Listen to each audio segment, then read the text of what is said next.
Hey, welcome back to Mind the Machine. Mind the Machine is the show that brings together the confluence of what it means to live in an AI world and how we can exist as a human and bridge the gap in between. Therefore, Mind the Machine. And so lots of insights here on the show.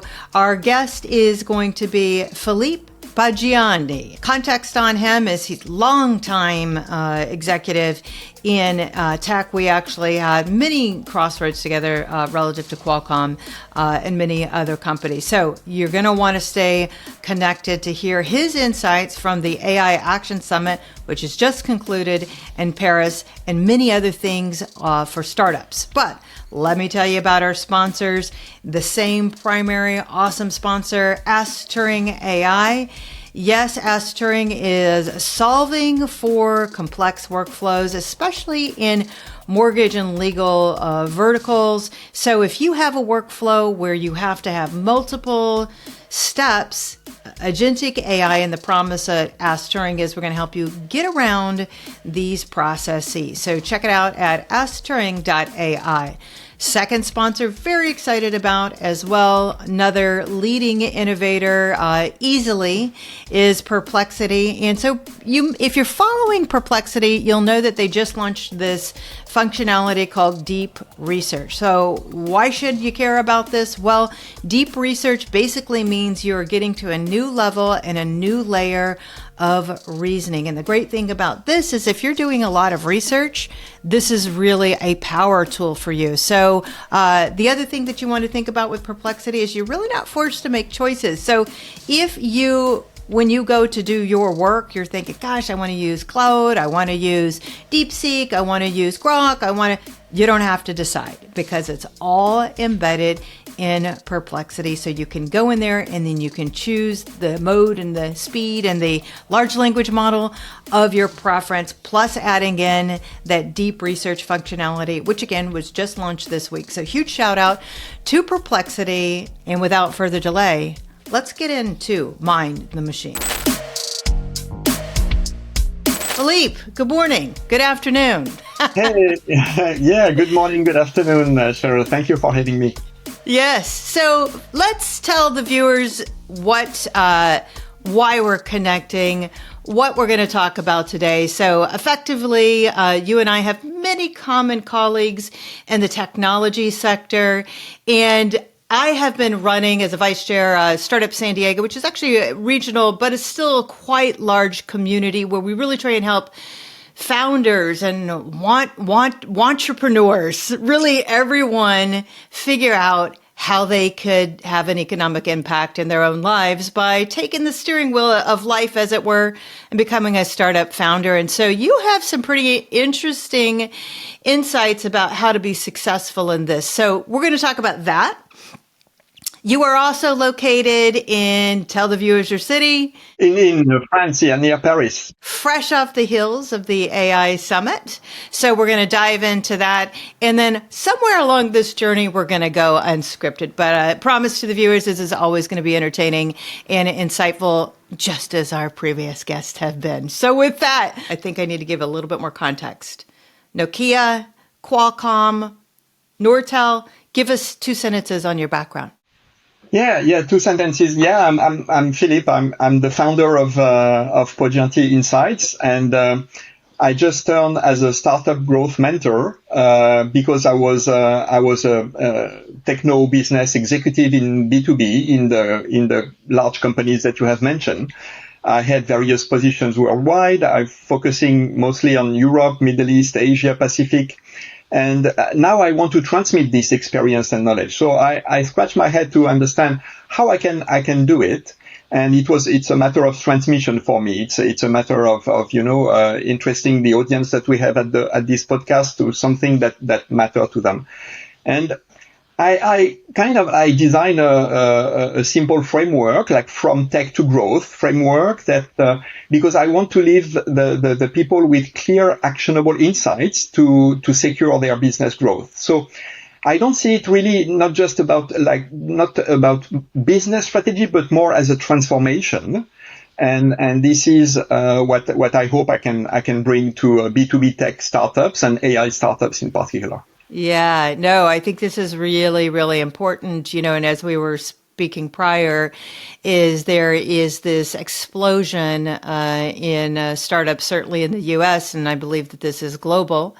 A lot of these are AI informed. And so it's going to be a really good show because we're going to unpack that framework, but then talk about the exponential technologies that we're experiencing plus the global trends. And with that, I mean, hey, how can we go wrong, right? Yes. Okay. So let's get then specific. Common pitfalls. Your framework starts where? Is it in the why?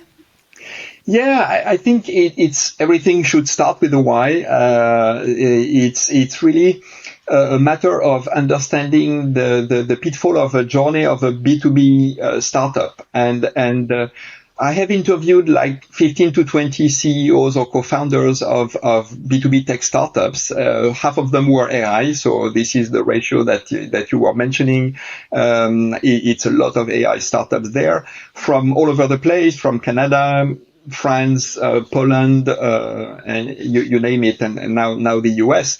And what is really one of the pitfalls is really the founder that are really inventors. They have a fabulous tech differentiator, but they are missing the why they are bringing it to market. So they may have this pitfall that they are trying to develop during 2 years, and they are ending up with no contracts, or their competition is ahead of them. They want the product to be perfect.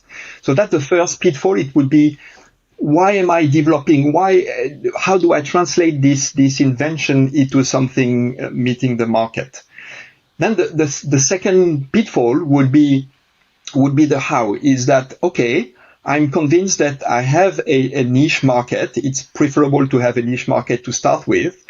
But now the other problem is that, how do I reach to the real contracts, to the commercial contracts? Very often, AI startups founders are struck into like an innovation trough. They are meeting the chief innovation officer and of any B2B clients that they may have, and the guy is saying, "Wow, I want to try this tech. This is an amazing product." But the guy is just the innovation officer is not thinking about the business model of his company. He's thinking about, I'm going to have fun with this because it's a nice, cool thing. And the founder is falling himself or herself into a proof of concept, a trough forever. So this is a second pitfall. Does it sound familiar? Yeah, absolutely sounds familiar. And it sounds like, as I've experienced in prior startups, now on my fourth, is that really innovating for the thrill of innovation, but maybe not for a product market fit. Like, your mom's going to dig it, but maybe not that business you're targeting, right? Exactly. And you and I, we are eating our own dog food, because we are founders of, I founded my own little startup on my own 1 year ago, and you founded 3 or 4 of them. So it's really this complexity of giving something to the world that the world recognizes that this is useful. Yeah, recognizes as a need. And I also think, too, not getting so much in your head about over analyzing this. I mean, a lot of this is straightforward. And I think that the reason this conversation is intriguing to me is because sometimes we just need perspective, as we're in that journey, because it tends to be a lonely one. So, is there anything that in that advice, like one tactic that you would say, just do this? What's the just do this, or just don't do this relative to that why? Yeah, relative to the why would be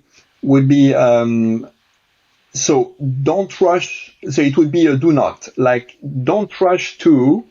There is a time for exploration, and there is a time for exploitation. Exploitation would be the scaling part, okay? And very often we have the Silicon Valley success stories of break things, go fast, scale fast. But actually what they mean by go fast is go fast to understand your technology genius and the product market fit. So go fast to understand that. Experiment fast, but stay in this experiment arena until you have a solid foundation. And this foundation is solid because if you don't have it, it will like building something on sand. So on the why your company exists, it must be technical differentiator together with a market niche that is proven, that the customer loves the product. So there is already a market feedback that there is a love of the product, and combine with the vision of where the product will go. And then in this case, you can go to the how.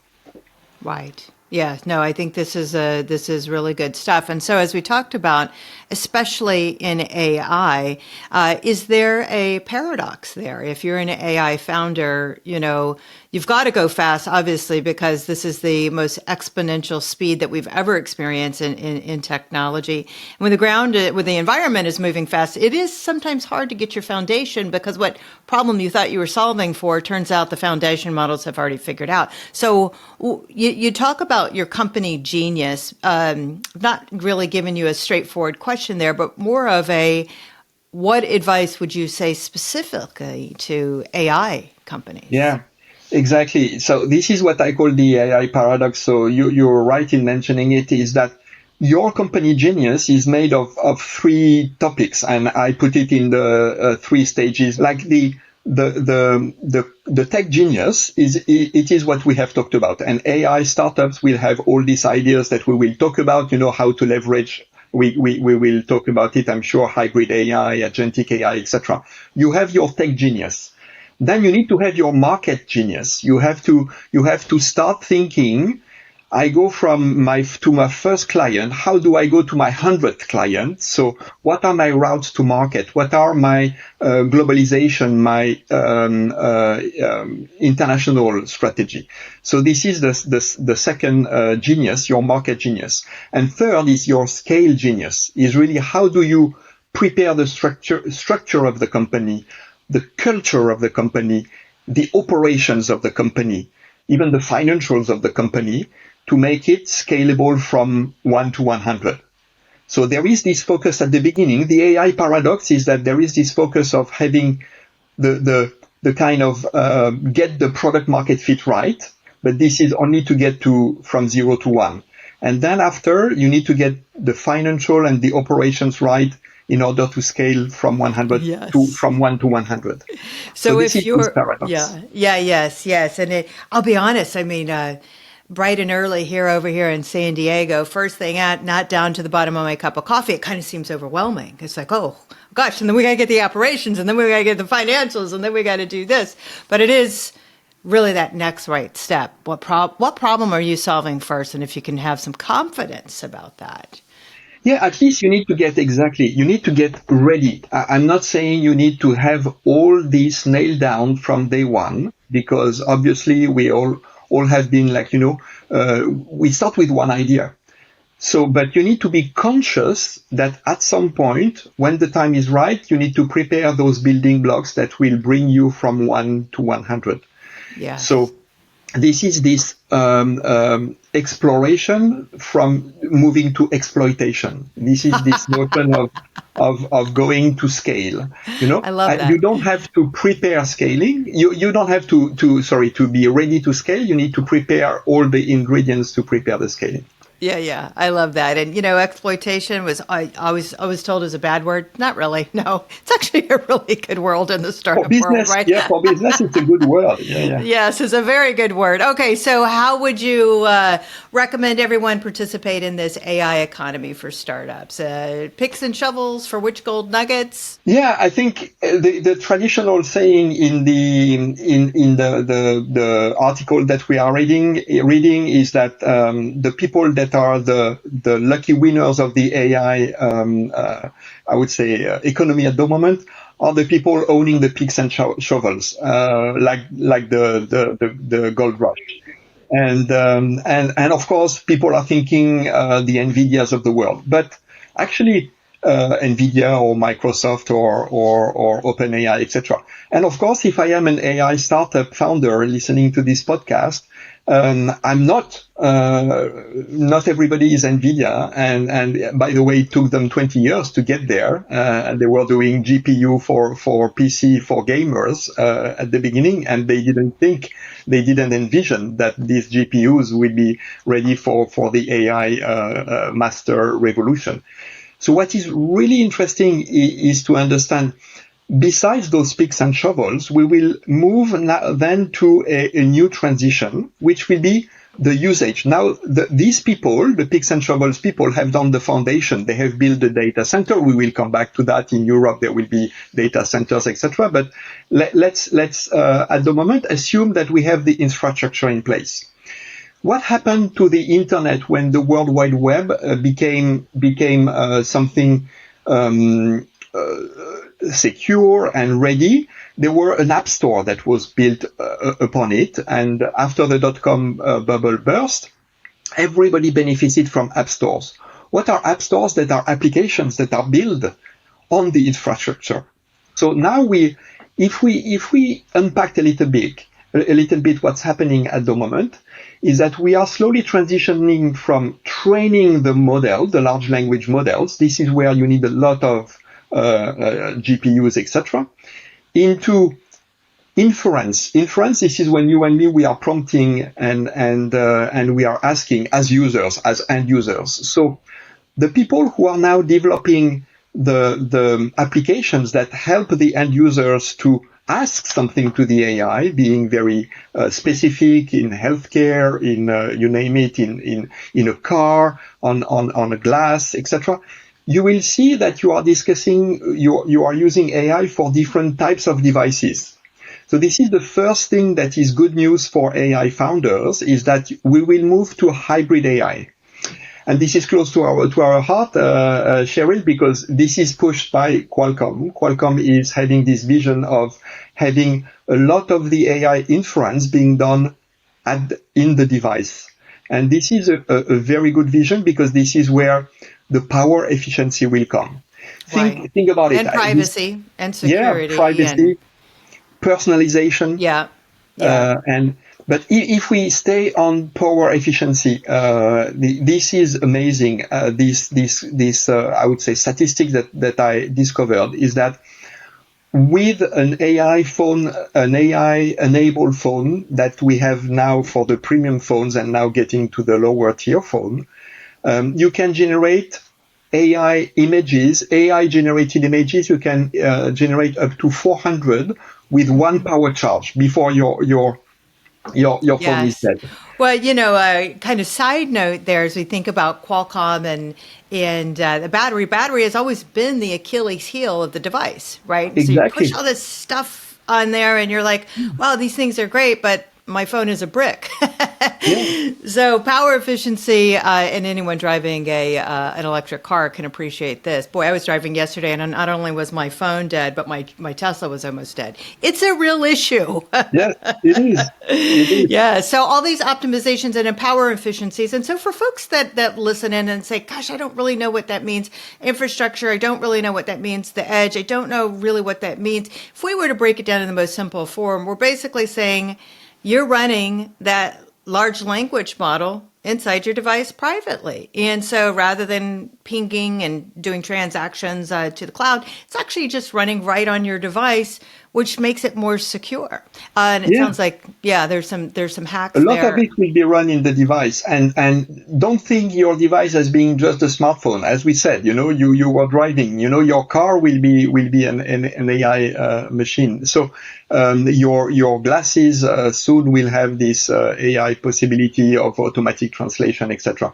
So the maximum of the computing will be done, the AI computing will be done in the devices, and only when it is required, it will go to the cloud. So it will be a dialogue between the inference in the device and the inference in the cloud. That's why we call it hybrid AI.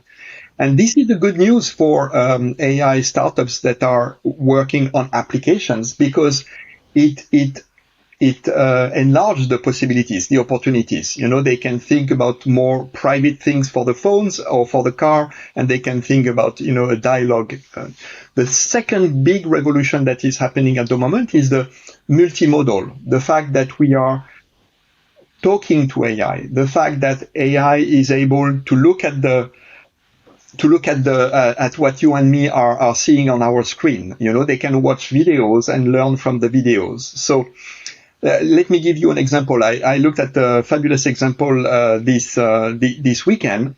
Ethan Mollick, the professor at Wharton that is working a great blog post on AI, was showing that with the new model of I think it was ChatGPT, he was showing his bookstore, his bookshelves, and asking for the AI to give him recommendations of what would be the next books to watch. So he was speaking to the AI, and the AI was watching the bookshelves instead of him typing, I love science fiction and this book and this book.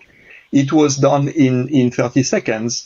And then only when he asked the AI to give a rating for the books that it was recommending to him, then the AI went to the web and to the cloud at that moment, and it was searching so it's very interesting. It was demonstrating both the hybrid sense, the fact that most of it was happening on the device, some of it was happening on the cloud, and it was showing the multimodal.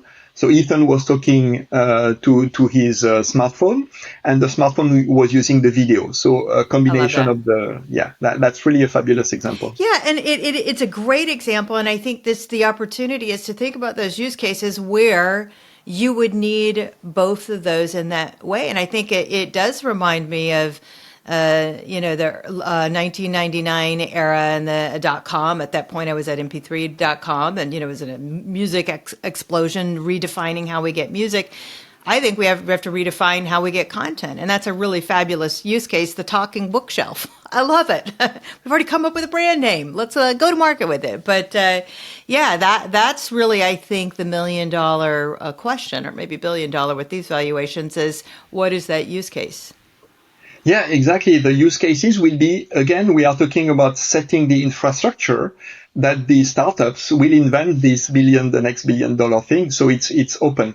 And the third thing that the infrastructure is going to enable, and again, it's like we are talking about 3 tools that we are giving to startups, to AI startups they can play with. First one being hybrid AI, second being multimodal AI.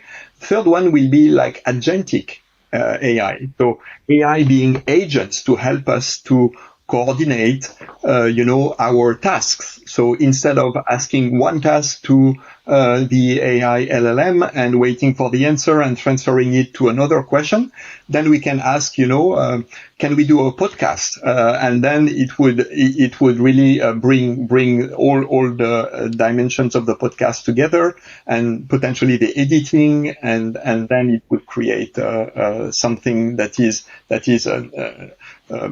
different tasks putting together. Yeah. Under the supervision. Anticipating that workflow. And I think that this is, it seems like the term of 2025 is agentic workflow, is really anticipating if this condition, then that action across many, many things. This is something that I'm working on pretty detailed now.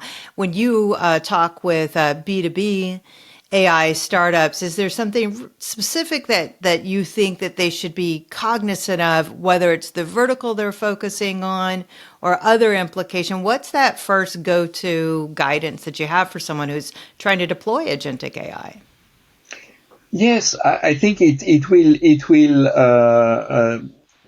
take everybody, every sector will be touched. So again, it's the next $1 billion. What is the most favorite? But I don't have any particular advice. But I'm sure that as long as there is a collaboration between, it's it's an augmentation of the human intelligence. It's not an additional intelligence. It's just like Sundar Pichai, the head of Alphabet Google, when he was in Paris, that we are going to talk about soon. He mentioned, this is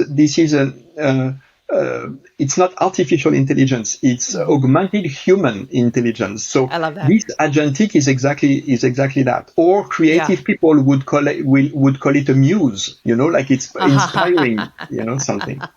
Muse AI, I love it. Let's snatch that URL. I think, what I'm seeing is really, and this really goes to your first point, is innovators. You can be an excellent engineer, excellent coder, and really understand how to get around these tools. If you don't have a use case, you don't have a problem, you're basically efficiency towards what?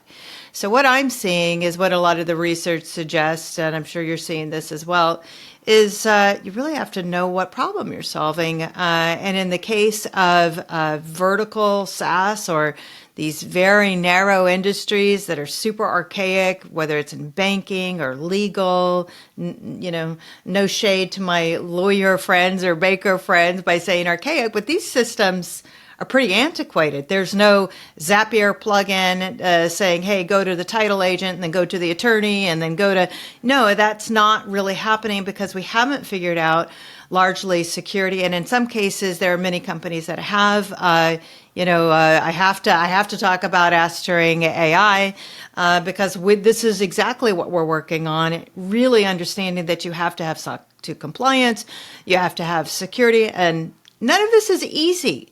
But Nope. Just like 1999 and before, is that at some point it has to be built. And if you believe that the workforce is going to be served in an efficient way, then it's all worthy work to figure out these very complex workflows and figure those workflows out with agents. Yeah, I love your analogy. I love your analogy with Zapier because I exactly did that with my IT tools to build my website and to ask, a self-assessment scorecard is built, and I needed, the connection between the what if the people have answered that, then and so. At the moment, we are building that with our own sweat. We need to make it happen so that the workflows are made. And the good news with Agentic AI is that they would help with these Zapier, connections between the tools, but they would stop for any compliancy, for any password, for any security. So that will be also the beauty of it, is that it would definitely, confirm the security aspects and the compliancy, because it would be in co-intelligence with the human. So it would stop asking you, am I allowed to do that? And this is what we have to build, is this notion of ethical and that are embedded into the workflows that are the most complex, without taking decisions that are out of the scope of the AI. Yeah, without a context. And I feel like all of this, especially when I look at these complex back-end workflows, majority of this stuff is not complex in itself. It's repeatable. So wherever there is duplication, there is an opportunity to automate. And I think sometimes we get in our head a little bit about what AI means, and it's like, the robots are going to kill us and whatever. And it's like, it's really automation. It's really efficiency. And, and I try and look at it through the lens of what we can control versus what we can't. I can't control if some folks really believe the singularity is coming and, we're all going to die from robots. I don't personally believe that. But what I believe is that it sure would be nice if this document knew the status of that document and then solved itself in a sequence to where that compliance manager, instead of sitting at a desk under the evil fluorescent lights of corporate America, would be out picking flowers instead, and maybe getting a master's degree or something. I don't know, but it's efficiency. It's how can we live the best life? Maybe a utopian view of agentic AI. I don't know. All right. Well, speaking of utopian societies, you just came fresh from the AI Summit. I believe this is the third year. And correct me if I'm wrong, the first two summits were on ethics and safety, and this year was on action. Did I get that right? Yeah, no, exactly. It was purposely called AI Action Summit. For the first time, it was held in France, so we were I would say luckier. But it's interesting as a paradox because France is usually seen as a very big on security and ethical, etc. And it was in the UK. I think the last one was in the UK where they focused a lot on the ethical part. Right. I think it was Betchley, which I love that's where, the Turing life story was shot, and Turing had invented. Yes. The beautiful shot of the university. Yeah. Just a wonderful. And I got to do a plug if no one has seen the life story of Alan Turing shot, I think it was, I forget the actors, not good with actors' names, but it's such a fascinating Russell story. Crowe? Wasn't it Russell Crowe? No, it was Cumberbatch. Okay. Oh, yeah. I forget his first name. Yeah. But such a fascinating story about how literally the first computer was built in the World War II era and how Alan Turing had played such a significant role. And so just really looking and getting excited that you, Philippe, were going to be there, going to be our Mind the Machine correspondent out on the streets of Paris, and looking back at the history. 3 years in, the objectives have changed. But what's not changed is that still commitment to innovation. And so glad you were there and that you have those insights. I think I interrupted you, but yes, please move forward with that idea about that action, because isn't this agentic AI? It's like we're talking about action. Let's get these bots to work. Yeah, absolutely. No, it was a mammoth event. Actually, it was really prepared well in advance, and there were only 2 days with the big guys of the world, but it was actually the full week. There was a science summit 4 days before. There was a cultural AI summit during the weekend, and the Monday and Tuesday of last week was definitely linked to the big guys and the big declaration. So yeah, I think it was fantastic because again I was afraid that it would not lean towards action. It would lean towards regulation, etc., and protection, etc., which we heard a lot about in Europe. So that's why it was called AI Action, and I think it was not just France as a host, but it was Europe and India were the leading forces. So I would say the Prime Minister of India, Mr. Modi, was there with President Macron and with the French President Macron and the EU Ursula von der Leyen. And I think it creates like a very good sense of balance where you have like a third force to reckon with, which is like, Europe and the global south would be a kind of a good way to describe it. And that would be a good balance versus of course, in the AI index, the US and China are well ahead. US is even well ahead of China. And by compounding the power of those European and some Indian assets, that would lead to potentially a third force. Now, the details, as for every summit, there have been a lot of announcements, but difficult. Now we need to wait a couple of months to see the outcomes. But I would say 3 things would stand out for me in terms of the possibility to educate. We will come back on education later.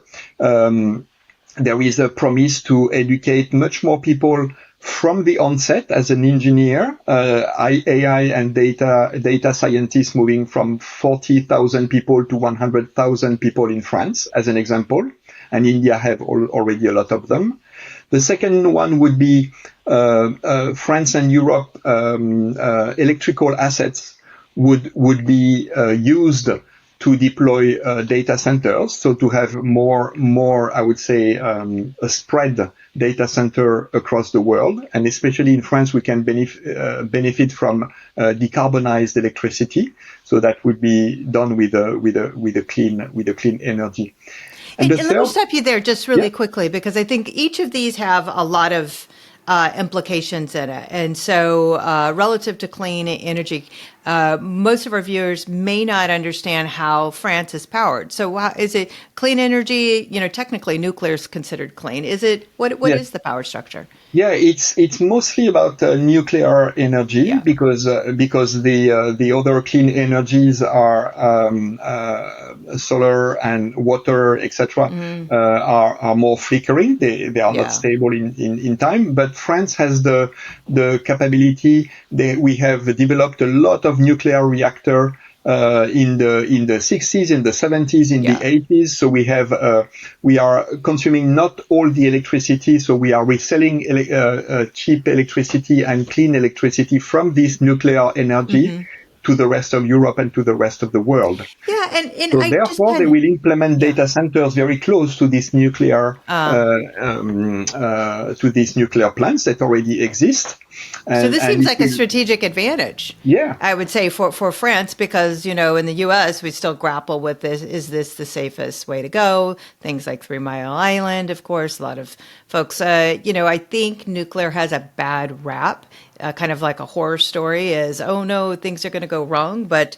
The march towards more power means you have to look at industry-wide solutions such as this. So that's very insightful. And then can we take also a step back, Philippe, on that education side? So a lot of what I've done with Mind the Machine, with the classes that I teach in the university systems here and at multiple levels, workshops and so forth on AI, it really is trying to get folks to a level to where they feel like they have an on-ramp, a successful on-ramp. A lot of folks say, oh, I really want to become fluent in what it means to be an AI worker.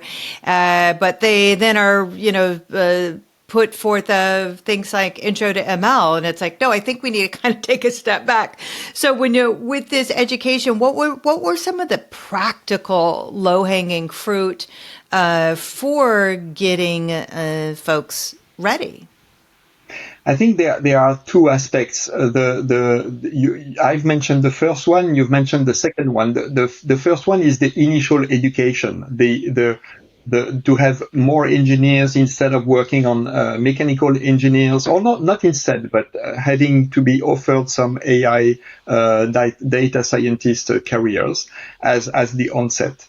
And you are mentioning something extremely important, which is not to leave the people behind. And you are doing a great job at democratizing this notion of don't be overwhelmed by AI. You don't have to know how a transformer is working. Actually, you don't have to be a data scientist to be able to use AI. Think about what we have said about, AI is a human intelligence accelerator or a human intelligence augmentation.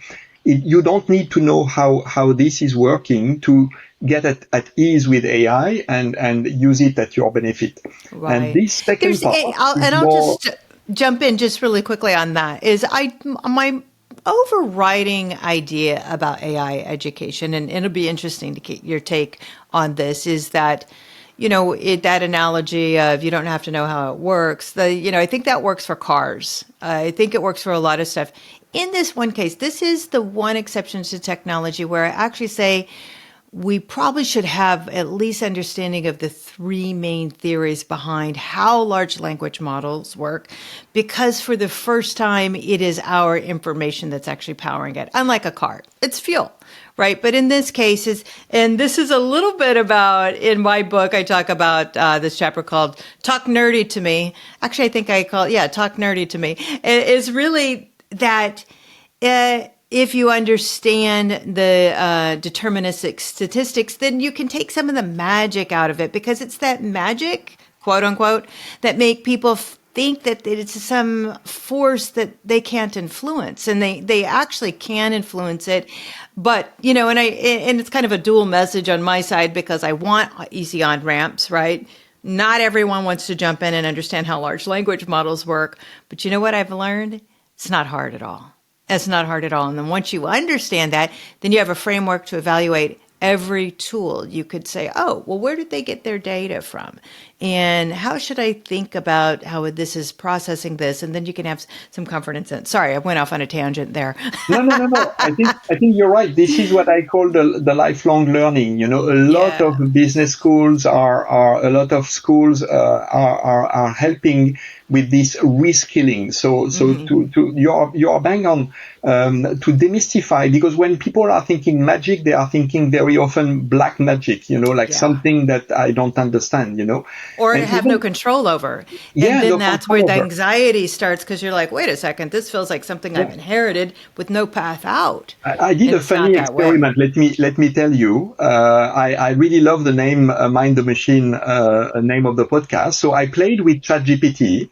I asked to ChatGPT, what would be alternatives, because Mind the Machine. I'm French, so sometimes I don't get all the subtleties. I said, how do you interpret Mind the Machine? And I asked ChatGPT, and I got 3 answers. It's fascinating.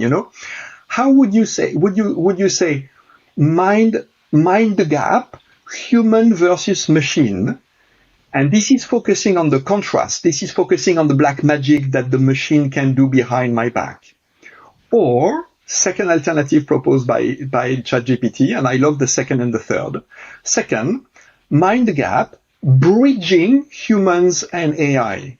It's about collaboration. So the gap in this case, mind the gap, is like we remove the gap. So, and this is what you are doing with your book to demystify that. And the third option, equally excellent, is mind the gap, where the humans meet the machine. So in this case, there is coexistence, and Ethan Mollick is talking about co-intelligence. So this is really funny, because people may understand it as at human versus machine, mind the machine, be careful with the machine, while in reality it is more bridging the human and the machine and collaborating. It was all coming from ChatGPT in 1 second. I love that. I love that. No, I think that's really good. You're officially now the host, because you've really unpacked the keys to Mind the Machine. No, but that is totally the narrative. Is that there is this gap, and be cognizant and cautious. And it's funny when producer Mitch behind the scenes of the show, we're kicking around what's the name of the show. Actually, mind and machine was taken, very common. And so then we're like, oh, mind the machine. And that actually was more appropriate, because it is something to be cautious of, something to bridge, and then something obviously to dominate. Yes. And to have control and agency over. So very good. So you've really unpacked that education aspect, the clean power. I think you were going to go into the third aspect of the AI Paris Summit. Yeah, the third aspect would be simply a lot of focus on the action, meaning a lot of focus on the financing. So the financing was like threefold. There is this pledge from France to have 109 billion. I don't know why 109. It was not a round number. Billion. Very specific. Billion euro. Yeah, very specific. From France, and 200 billion pledge from the EU, where it will be like, super computing facilities. It will be AI factories, etc. And we are back to our discussion on electricity to provide, access to computing power in an equitable manner. So that is interesting. The other thing that was interesting is that it's putting back some actors that were forgotten in the latest revolution, the telecom operators, so equivalent of your Verizon, AT&T, and T-Mobile, have been a little bit forgotten. Same in Europe. In France, we have Orange and we have others. And the good news is that because of what we have discussed, the hybrid AI and the multimodal AI, there will be a lot of exchanges between your device, your smartphone, your car, and the cloud. The network between comes back as being relevant. And there was a host of announcements by Orange, by Free, and by Bouygues. Bouygues is interesting. It will goes right to your heart. They have announced an announcement with Perplexity AI, and they give for free Perplexity Pro during 1 year to all their consumers and enterprise customers. So Perplexity will do a big dent into the French market thanks to this, I would say, collaboration and announcement with the operator in France called Bouygues. And Orange, they did an announcement with Mistral. Mistral is the big French and European, I would say, spearheading the large language model for France. It's fully open source and it's relatively frugal, similar to DeepSeek, but not being Chinese, being European. We hope that it will be very successful. And this announcement, again, is putting people like telecom operators as really facilitators for the AI revolution. And I think it's very good for people like us because it will enable agentic AI, it will enable hybrid AI. Right. I love that. And then, I guess we should probably segue into Mobile World Congress, which is coming up, where this is really going to be the topic of, how does the MVNOs and every layer and acronym within the telecom industry, what that state of play looks like. Very important. I'm actually quite curious about what's happening on the satellite front. I don't know if you've noticed or seen that Paul Jacobs, former CEO of Qualcomm, has now a satellite telecom company. I actually just saw they were in the NASDAQ. Was it last week? Did you happen to see that? Oh, no. Yeah. I should have probably looked at they that. Did the IPO. They did the IPO. Okay, last week. It was last week, and I thought, oh my goodness, I had no idea. So I think this is all really cool, and fresh on the heels of global travel, where my phone was activated with satellite. I'm like, wow, we are really getting super connected in ways that I had recalled living in a PowerPoint, but now it's real. So what's that state of play for Mobile World Congress? What do you expect the big announcements to be there? Because I believe it's next week, right? No, early March. Week next. Yeah. We are.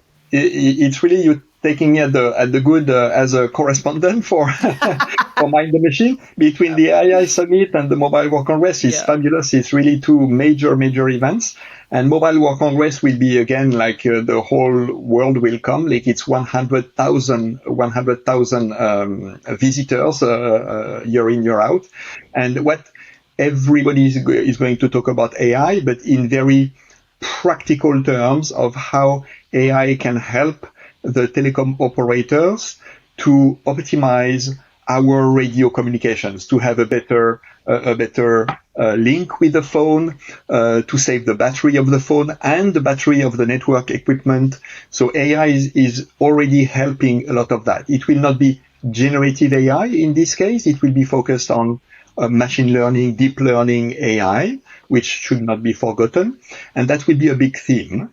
So how AI can help run radio access network, as well as how potentially operators can make money by hosting some of the AI workloads into their edge equipment, So that will be, this debate will be very interesting. And you're right, the second piece will be a hot topic this year. Last year, someone was asking me, will satellite be a hot topic? It was arriving, but it was not yet there.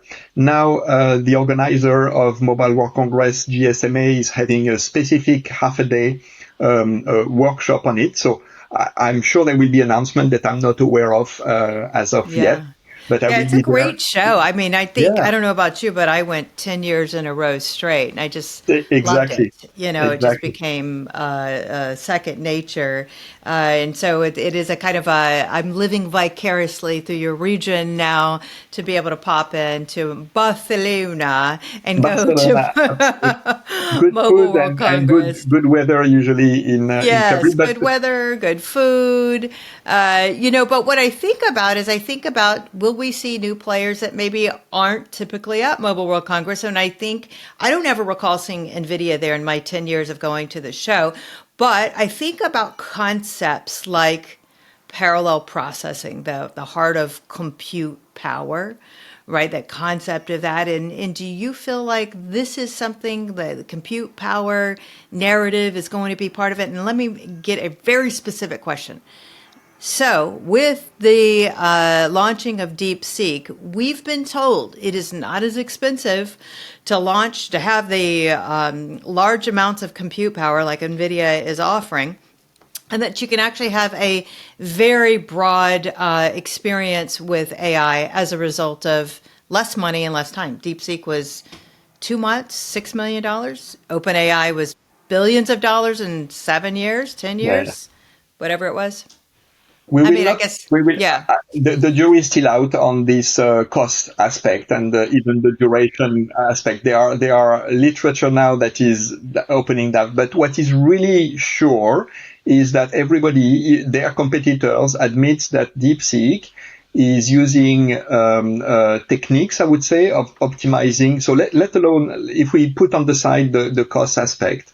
They are using techniques like mixture of experts, MOE, mixture of experts that are doing exactly what you said, parallel inferences, parallel computing of asking smaller language there and then putting it all together.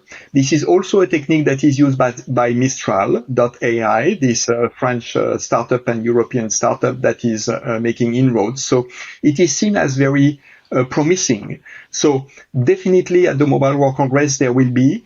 Don't forget there will be also 1,000 startups. They have now an entire hall dedicated, like there are 7, 8 halls in the Mobile World Congress. It's a huge exhibition hall, and one of them is dedicated to startups, and there will be half of them will be AI related. So out of the 1,000. So it will be also unknown what they are going to announce and what they are going to launch, but I'm sure that there will be connection between what we have just said, between this foundation is set, whether it is DeepSeek, whether it is ChatGPT, whether it is Mistral or Perplexity. But now the people in the real AI inventors, for me, the people that are finding the gold nuggets are going to apply it onto the infrastructure. And this is the play that will be at Barcelona. This tension, healthy tension between what the infrastructure is able to do and what the application are going to work on above it. Mm-hmm. Yeah, no, it's super exciting. Boy, it makes me wish maybe I need to be looking at an airplane ticket and going anyway. Yes, please come.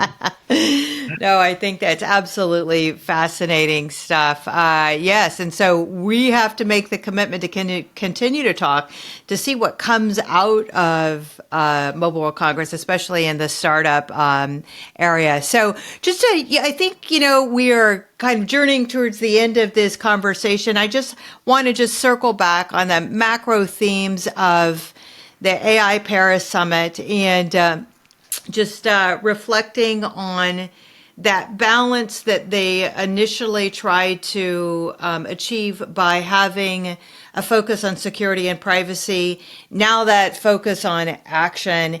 And this is really more of a geopolitical question and really an orientation of how we think about innovation. So from an American perspective, and I'll just say to those in power in America currently, it's full steam ahead, right? And this does not have to be a political comment, but really the question is what do you believe about, full speed ahead, foot on the pedal, gassing straight into the future versus this thoughtful, deliberate, conscientious understanding of how to deploy AI. What's your orientation on this issue? Yeah, I think what the people are recognizing in Europe and in France for the first time last week is that there is no necessary a contradiction between how fast we should go, how fast we should be to the pedal, and at the same time, the things that are more geopolitically, tense, which is inclusion and sustainable AI. Those are the principles of Europe. Is that we should not let the regulation, for example, that the US usually are finger pointing at Europe by saying you have too much regulation and we should get rid of the regulation. And it's independent. It's not political statement because it's independent of the US administration. It was the case also before. So I think the big realization of last week and what we can almost use as a conclusion is that Europe and France came to the conclusion that it is not either or, On our side, we can do both. We can have, and that's why the whole of Europe and India signed this pledge at the end. How can I say, the summary of the summit? It was not approved by the US or the UK, but the declaration. So there are still tension and debates about that, of course. That will not solve everything. But the inclusive and sustainable AI was not signed. But the fact that everybody is going to march very much quicker, fast forward, is admitted, and for the first time in Europe. So I think we are going to see from Europe Commission some ways to go fast and in parallel to put the guardrails that are necessary for inclusion and sustainability. That sounds like a big job and a difficult one, but I love that at least it's recognizing that speed, intentional speed, is correlated to success. And honestly, is this not where we started this conversation in the beginning relative to startups, right? Yes, some intentionality and speed. So, it's really all the same thing. All the way that we look at how to be successful and deploy innovation is really what problem are you solving, and then being intentional that you're serving the community, whatever it is, your business community, society at large. That to me is a very appropriate way to conclude our conversation, because you've just solved world peace or something over here, Philippe. Thank you. Yes, very good stuff. Okay, so where should viewers go to understand your framework? Where should we be sending them? Yes, so we will put it with Mitch, with your producer and yourself in the comments. But because my last name is not easy, Poggianti-Insights.com. So we will put it in the notes. Remember, your company genius is made of your tech genius, your market genius, and your scale genius, so that you reach to the stars with the business growth that you deserve. So it's really the bottom line of the framework. And how about individuals that want to work with you? Should they reach out to you on LinkedIn? What's your best method for communication? Yeah, they can reach me. So on this site, there is a special tool made specially for them, for the AI startup co-founders and founders, is a self-assessment scorecard, from tech to growth scorecard. So it's very good to start to see where I believe am I, and if you are thinking, maybe there are some areas of improvement, maybe I would like to discuss it with Philippe, then there is a link to get an appointment with me directly on the website, or of course PM me on LinkedIn. That's also easy. But all the way to contact me are directly on the website, Poggianti-Insights.com. But I would recommend first to go to the scorecard, to take it for a self-assessment survey, and then I will bring you from tech to growth. Ah, what a wonderful opportunity for anyone that's looking to unpack and unravel and leverage AI in a B2B way. Philippe, thank you so much for your time and your insights. Until next time, you are a correspondent for a global show for us. I hope all is well until then. All right, that was the show, and it was, I think, very insightful. There's a lot of great stuff yet to cover. What do you want to hear about? And who do you want to have on the show? Let us know. Make those comments. Make sure you also subscribe. We welcome your positive feedback and your recommendations for future guests. Till then, peace out.